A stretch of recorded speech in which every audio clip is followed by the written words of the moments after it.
오늘 함께 나눌 말씀의 제목은요, 떠나온 사람들의 삶, 이런 제목입니다. 삶 속에, 구원 속에 함께 하시는 하나님. 창세기 12장 1절로 9절입니다. 예수님의 고난과 부활을 기억하는 사순절 두 번째 주일입니다. 창세기 12장을 중심으로 함께 우리의 믿음을 살펴보고 굳건히 하겠습니다. 창세기 12장은 하나님께서 어느 날 아브라함이라는 사람에게 나타나셔서 지시하시는 땅으로 가라라는 장면입니다. 여호와께서 아브라함에게 이르시되 너는 너의 고향과 친척과 아버지의 집을 떠나 내가 내게 보여줄 땅으로 가라. 너는 고향과 친척과 아버지의 집을 떠나 내가 내게 보여줄 땅으로 가라. 하나님께서 아브라함이라는 한 인간을 부르셨고 가나안 땅으로 가라는 명령을 하시는 장면입니다. 아브라함은 이때 갈대아 우르라는 곳에 하나님을 믿지 않고 모르고 우상을 섬기며 살고 있었습니다. 아브라함은 이 하나님의 부르신 명령을 듣고 결국에는 가나안 땅으로 이주를 하게 됩니다. 4절에 이에 아브라함이 여호와의 말씀을 따라갔고 롯도 그와 함께 갔으며 아브라함이 하란을 떠날 때에 75세였다. 아브라함이 그의 아내 사라와 조카 롯과 하란에서 모은 모든 소유와 얻은 사람들을 이끌고 가나안 땅으로 가려고 떠나서 마침내 가나안 땅에 들어갔더라. 이때 나이가 75세였습니다. 처음 원래 하나님께서 부르셨을 때 갈대아 우르에서는 좀 더 젊었습니다. 중간에 하란에서 머물게 됩니다. 살게 됩니다. 사도행전 7장을 보면 이런 내용이 있습니다. 아브라함이 갈대아 사람의 땅을 떠나 하란에 거하다가 그의 아버지가 죽음에 하나님이 그를 거기서 너희 지금 사는 이 땅으로 옮기셨느니라. 아직 아들이 없었습니다. 이 말씀을 보면 하나님께서 갈대아 우르에서 부르셨고 아버님이 살아계실 때 하란에 이주를 했지만 그곳에서 아버지가 살아계실 때까지 살다가 아버지가 돌아가시자 지시하신 땅으로 가나안 땅으로 옮겨간 겁니다. 하란에서 모은 모든 소유와 사람들, 종들입니다. 그리고 가나안 땅으로 완전히 이주를 합니다. 중간에 여러 가지 감정이 있었겠죠. 아브라함, 갈대아 우르에서 바로 가나안 땅으로 가지 않았습니다. 하란에서 머물렀고 결국에는 가나안 땅으로 들어간 겁니다. 그러면 왜 이렇게 아브라함이 결국에 가나안 땅으로 이주를 결정했을까? 고민 많이 했을 것 같습니다. 왜 그랬을까? 보통 우리 눈에 들어오는 것은 두 가지입니다. 2절입니다. 내가 너로 큰 민족을 이루고 내게 복을 주어 내 이름을 창대하게 하리니 너는 복이 될지라. 아브라함은 이 말씀을 기억했습니다. 큰 민족이라는 말, 복이라는 말, 너는 복이 될 거다. 너는 큰 민족의 조상이 되고 너를 축복하여 내 이름을 크게 떨치게 할 것이며 너는 다른 사람에게 심지어 복을 끼치는 그만큼의 복을 받을 거다. 이 큰 민족 복의 약속은 분명 아브라함의 마음을 흔들었고 마음속에 깊이 남았을 겁니다. 저도 이 창세기 12장을 읽을 때면 가장 눈에 들어오는 것이 저절로 큰 민족과 복이라는 단어입니다. 하나님이 나에게도 복을 주셨으면 좋겠다. 내가 하는 일이 잘 되고 나를 통해 다른 사람들이 좋은 영향력을 받았으면 좋겠다. 항상 생각하는 마음입니다. 그리고 무엇보다도 이 복도 크겠지만 아브라함 입장에서는 아브라함에게는 사실 큰 민족이 더 크게 마음에 남았습니다. 아브라함이 어릴 때, 조금 젊을 때 부르심을 받았습니다. 그러나 하란에서 살 때는 75세입니다.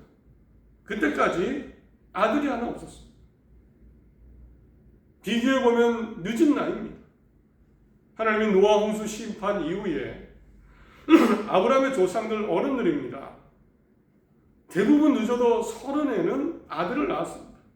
창세기 11장에는 그 기록이 있죠. 아브라함의 계보입니다. 조상 셀라는 30세에, 에벨은 34세에, 벨렉은 30세에, 르우는 32세에, 수르은 30세에, 나홀은 29세에, 그리고 아버지 데라도 70세에 아브라함을 낳았습니다. 그런데 아브라함 지금은 75세입니다. 그 마음속에 남았던 큰 민족, 하나님의 말씀, 이 말씀이 아브라함의 마음을 흔들었을 가능성이 큽니다. 충분히 고향 갈대아 우르에서 떠나서 또 하란에서 살고 있는 생활을 접고 떠날 수 있었다는 생각을 하게 됩니다.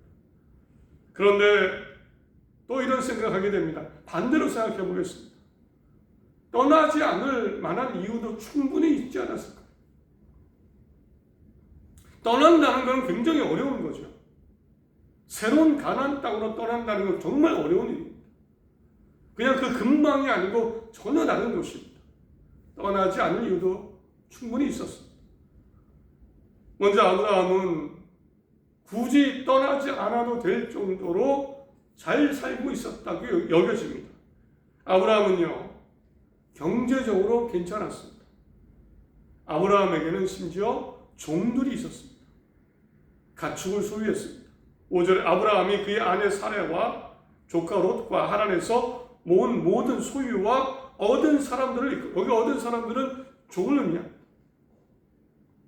현대인의 성경에는 아브라함이 그의 아내 사레와 조카 롯과 그리고 하란에서 얻은 모든 재산과 종들을 이끌고 갔다. 재산도 있었고 종들도 있었습니다. 가난하지 않았습니다. 그 당시도 종들이 있다는 것은 종을 팔지 않을 정도로 살 수 있는, 이 종들이 길러내는 가축들이 소유가 있었기 때문에 종들이 있었겠죠. 그에 반해 하나님이 주신 큰 민족과 복은요, 사실 이루어지지 않은 미래의 약속에 불과합니다. 사도행전 7장 5절에 그러나 여기서 발붙일 만한 땅도 유업도 주지 아니하시고 다만 이 땅을 아직도 자식도 없는 그와 그의 후손에게 소유로 주신다고 약속하셨으며 라고 사도행전은 얘기합니다. 주신다고 약속했을 뿐입니다. 하나님께서. 그 말씀이 마음에 남아있습니다. 아직 이루어진 것은 없고 손에 잡힌 것은 하나도 없습니다. 게다가 아브라함 가나안 땅에 대해서 잘 몰랐습니다. 어디로 가야 되는지, 어떤 땅인지, 어디에서 살아야 되는지. 히브리서 11장 8절에도 아브라함의 믿음을 칭찬하며 얘기합니다. 믿음으로 아브라함은 부르심을 받았을 때에 순종하여 장래 유업으로 받을 땅에 나아갈새 갈 바를 알지 못하고 나아갔습니다. 갈 바를 모릅니다. 알 수가 없습니다. 그 땅이 어딘지, 어떻게 해야 되는지, 어떻게 얻을 수 있는지, 어떤 곳인지 갈 바를 제대로 알지 못하고 사실은 떠난 거죠. 떠나기 전에 아브라함 어떤 마음이었을까요? 지금 살고 있는 땅은 익숙한 땅입니다. 유프라데스강 상류 근처로 안정적인 수자원 물이 있고 무엇보다 내가 잘 아는 곳입니다. 아버지와 살아온 것, 우리 조상들이 살았던 그 근방 지역입니다. 그에 반해 실제로 가나안 땅에 왔을 때 가장 먼저 마주한 것은 기근이었습니다. 배고픔, 가뭄. 그 땅에 기근이 들었으므로 10절입니다. 아브라함이 애굽에 거류하려고 그리로 내려갔습니다. 이는 그 땅에 기근이 심하였다. 기근이 심했습니다. 물이 없었겠죠. 식물이 자라지 않으니까 굶주렸습니다. 가축을 기를 수가 없습니다. 그래서 이틀 내려갑니다. 물이 있는 거. 아브라함 많이 당황했을 겁니다. 떠나기 전에 이런 고민도 이런 생각도 많이 들었을 겁니다. 떠나지 않아야 될 이유는 무엇일까? 내가 떠나야 될 이유는 뭘까? 떠나야 될 이유는 하나님밖에 없는데, 약속밖에 없는데, 떠나지 않을 이유는 오히려 더 많아 보입니다. 처음에 갈대아우르에서 부름받았지만 중간에 하란에서 머물러 살았던 이유가 이건 아니었을까요? 그러나 그래도 아브라함은 결국 큰 민족, 복을 보고 또 무엇을 보고 떠나게 된 것입니다. 과연 나라면 떠날 수 있을까? 그리고 어떤 것이라면 과연 나라면 나에게 어떤 것이라면 떠날 수 있을까? 이런 생각을 했습니다. 큰 민족 복 아직 받은 게 하나도 없습니다. 약속에 불과합니다. 과연 아브라함은 무엇 때문에 떠났을까? 좀 더 깊이 생각해 봤습니다. 이렇게 아브라함의 마음을 움직일 수 있었던, 충분히 떠나지 않을 이유도 있었는데 나라면 아브라함도 떠났겠다라고 할 수 있는 것들을 생각해 보았습니다.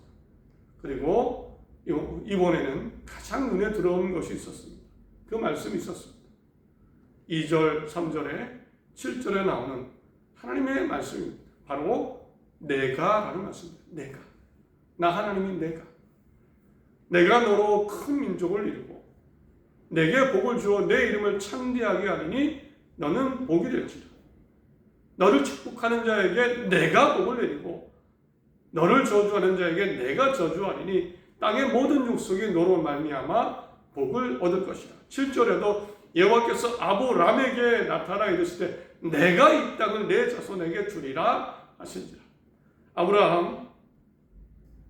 하나님이 아브라함에게 말씀하실 때 너는 큰 민족을 이루어야 된다. 너는 복을 받고 성공한 사람이 되어야 된다. 너는 다른 사람에게 복을 내리는 사람이 되어야 된다. 이렇게 말씀하지 않으셨고 하나님이 강조하신 것은 내가 줄 것이다. 내가 이룰 것이다. 내가 말한 대로 가나안 땅으로 가기만 하면 그곳에서 내가 너와 함께하며 내가 복을 주고 내가 창대하게 할 것이다. 내가. 이 말씀은 이제부터 나를 믿고 가나안 땅으로 가면 내가 너와 함께할 것이다. 내가 너와 함께하여 내가 너의 삶을 이루어갈 것이다. 이 말씀이었습니다. 그동안 내 힘으로 살아왔던 아브라함입니다. 또 어떤 우상을 섬겼던 믿었던 아브라함입니다. 이제 아브라함은 선택합니다. 이 하나님을 믿어볼 것입니다. 말씀대로 가나안 땅으로 내려가 볼 것입니다. 아브라함은 내가라고 말씀하시는, 내가 이룰 것이라고 말씀하시는 그 하나님을 선택했습니다. 보이는 것이 아무것도 없었다. 믿음으로 순종함으로 선택했고 가나안 땅으로 내려가 하나님과 살아갔습니다. 실제로 아브라함은 가나안 땅에 들어가서 이전에 하지 않았던 행동을 하기 시작합니다. 하나님께 함께 하시는 삶이니까, 하나님이 이룰 것이니까 새로운 삶의 방식, 하나님과 동행하는 삶의 방식을 보여주기 시작합니다. 대표적인 것이 가나안 땅에 들어가서 하나님께 제단을 쌓기 시작했습니다. 하나님과 함께 사는 방식입니다. 나름대로 예전에 우상을 위해 제단을 쌓았다면 이제부터는 하나님을 위하여 제단을 쌓습니다. 함께 하시는 하나님을 향한 동행의 방식입니다. 7절에 여호와께서 아브라함에게 나타나 이르시되 내가 이 땅을 내 자손에게 주리라 하시니라. 자기에게 나타나신 여호와께 그가 그곳에서 제단을 쌓고 하나님 여기 계시는구나. 이 자리가 하나님께 예배할 자리구나. 제단을 쌓습니다. 거기서 베델 동쪽 산으로 옮겨 장막을 치니 서쪽은 베델이요 동쪽은 아이라. 그가 그곳에서 여호와께 제단을 쌓고 여호와의 이름을 부르더니 내가 여기 있으니까 하나님도 여기 계시겠지. 여기에 제단을 쌓고 하나님의 이름을 불렀습니다. 찾아보니까 하나님의 이름을 부르는 행위는 이 땅이 하나님의 땅이라는 겁니다. 그 선포입니다. 내가 있는 자리도 이는 하나님이 계신 자리고 하나님의 땅이다. 하나님이 역사하시는 땅이다. 그래서 하나님의 이름을 부른다고 합니다.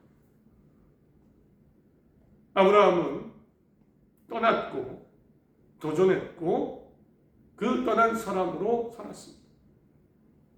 그리고 하나님께서는 이런 아브라함에게 정말 역사하셨습니다. 떠난 아브라함에게 새로운 인생의 가치로 살기로 결정한 아브라함에게 그의 가정과 인생을 돌보셨고 만들어 가시고 이끌어 주셨습니다. 심지어 뭘 하더라도 아브라함이 연약해서 잘못하더라도 그것을 바꾸어서 선으로 이루어 가셨습니다. 아브라함이 아내를 누이라고 속인 사건은 유명하죠. 당신이 이쁘니까 나를 죽이고 당신은 차지할 것이다. 그러므로 누이라고 해요. 내가 안전하니까.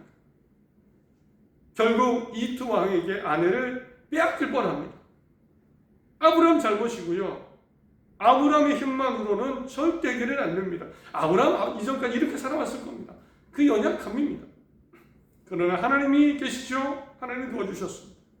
재앙을 내리셔서 아브라함 이집트 왕에게 경고하셨습니다. 오히려 이집트 왕은 두려움 가운데 많은 가축을 아브라함에게 주고 아내도 돌려주고 떠나 보내게 됩니다. 아브라함 창세기 20장에 똑같은 실수를 또 한 번 반복합니다. 하나님이 도와주셨습니다. 아브라함의 가난 삶에 여러 가지 일이 있었습니다. 조카 롯을 구해내라 전쟁도 하고요. 그러나 하나님은 떠나온 아브라함에게, 제단을 쌓는 아브라함에게 그 믿음에 맞게끔 역사하셨고 함께 하셨고 도우셨습니다. 아브라함이 모험을 한 거죠, 사실. 하나님을 믿고 내가라는 하나님의 말씀을 믿고 모험을 한 겁니다. 그러나 이 모험과 도전은 하나님의 진짜 살아계시기에 은혜와 복으로 나타났습니다. 하나님은 아브라함과 평생 동행하셨고 그의 삶을 이끌어 주셨습니다. 이제 이런 아브라함의 떠남과 믿음의 떠남과 분명한 하나님의 함께 하심을 보면서 우리 삶에도 적용해 보겠습니다. 가장 먼저 떠오르는 것, 저는 사실 부러움이 가장 컸습니다. 아브라함은 매우 부럽습니다. 나도 그랬습니다. 나도 불러주시고 함께 하시고 그러면 나도 떠날 텐데 문제도 해결해 주시고 복도 내려주시고 때로는 거부가 되게 하시고 나도 그러면 정말 좋겠다. 아브라함에 대한 보면서 아브라함의 떠나는 것과 하나님의 역사를 보며 부러움을 가지게 됩니다. 그런데 정말 우리 삶에 적용해 보면, 우리에게 적용해 보면 놀라운 사실이 있습니다. 사실 이미 원래 하나님은요, 우리와 함께 하기로 원하신다는 겁니다. 우리와 함께 하기를 원하십니다. 태초부터 그러셨습니다. 하나님 세상을 창조하시고 에덴 동산을 만드신 이후 에덴 동산의 목적은 창조한 사람과 함께 살아가기 위함이었습니다. 여호와 하나님의 동방에 에덴 동산을 창설하시고 그 지으신 사람을 거기에 두시니라. 애완동물이 아니고요. 구경하시려고 하는 게 아니고 함께 사시려고 에덴 동산을 만드신 겁니다. 생명나무와 선악과를 알려주셨고 여기에 함께 사시기 위해 하나님이 만드신 그 에덴 동산에서 모든 것을 허락하셨습니다. 아담과 하와가 죄를 지었습니다. 에덴 동산에서 쫓아냈습니다. 그러나 그 이후에도 함께하길 원하셨습니다. 아담과 하와는 그 아들 전에 하나님께 제물을 드리며 예배를 드리며 함께했습니다. 하나님이 만나주셨습니다. 후에 이스라엘 역사가 계속 이어지죠. 사실은 하나님이 함께하시는 기록입니다. 레위기 26장에 나는 너희 중에 행하여 너희 하나님이 되고 너희는 내 백성이 될 것이다. 사실 하나님은 모든 사람과 사람과 함께하기를 원하십니다. 그리고 마침내 하나님이 이루신 것이 있죠. 임마누엘이라는 이름으로 오신 예수님이 그 증거입니다. 임마누엘의 뜻, 하나님이 우리와 함께 계시다는 뜻입니다. 마태복음 1장 23절에 보라 처녀가 잉태하여 아들을 낳을 것이요 그의 이름은 임마누엘이라 하리라. 이를 번역한즉 하나님이 우리와 함께 계시다. 하나님은 예수님을 통해 말씀하십니다. 예수님을 통해 나는 너희와 함께하기를 원하신다. 너희와 함께합니다. 태초부터 지금까지 변함없으시고 당연히 그래서 우리와도 함께하기를 원하십니다. 놀라운 사실이죠. 놀라운 사실입니다. 그리고 더 감사한 거, 아브라함을 함께 하시듯이 우리와도 모든 사람과 함께 하기를 원하시는데 더 감사한 것, 정말 다행인 것은 사실 우리도 아브라함처럼 떠나온 사람들이라는 겁니다. 곰곰이 생각해 보겠습니다. 우리는 하나님을 믿기로 선택한 사람입니다. 예수님을 믿기로 선택한 사람입니다. 이미 불신에서 떠나 믿음으로 옮겨왔습니다. 하나님을 믿지 않는 삶에서 떠나 하나님과 동의하기로 선택했기에 우리는 예배하고 기도하고 찬양하며 하나님을 생각하는 겁니다. 우리는 이미 떠난 사람입니다. 하나님은 하란을 떠난 아브라함과 우리를 동일하게 보실 겁니다. 동일하게. 제단을 쌓듯 예배하고 여호와의 이름을 부르듯이 우리도 아버지 하나님을 부를 때에 그 모습을 통해 우리를 동일하게 보실 겁니다. 우리를 떠났다고 보실 겁니다. 두 가지죠. 아브라함 부러워할 이유가 사실은 없습니다. 우리와 함께 하길 원하시고 우리를 부르시고 계시니 하나님과 동행으로 영원한 하나님의 나라로 부르시고 계시니 이미 우리는 그 떠나온 사람들입니다.